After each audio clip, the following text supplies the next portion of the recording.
Meus prezados amigos, há cristãos que estão tentando viver de acordo com a lei de Moisés.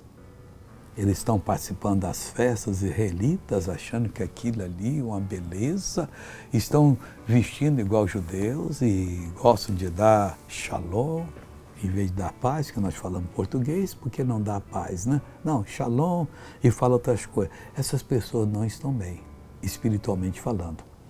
Veja Romanos capítulo 4, versículo 15. Porque a lei opera a ira.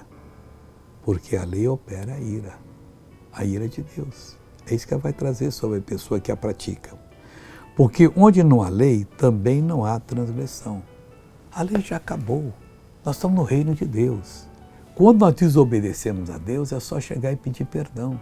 Acabou. Nós não temos mais que submeter a nenhum ditame da lei.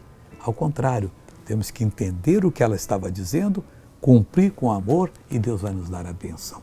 Veja essa pessoa que foi abençoada e eu já volto. Eu tinha uma dor no corpo quando cheguei aqui e ela começou ontem pela manhã.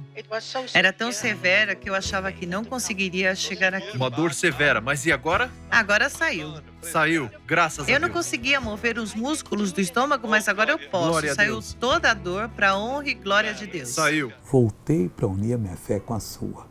Vamos exigir os nossos direitos agora. Pai, estamos orando em nome de Jesus, estamos falando segundo a Tua palavra, estamos repreendendo o mal, porque, Pai, nenhum mal nos sucederá, praga nenhuma chegar à nossa tenda. Isso não é coisa do Evangelho.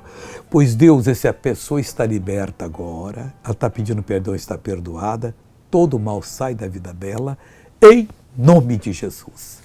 Bom dia, amigo, Deus te abençoe.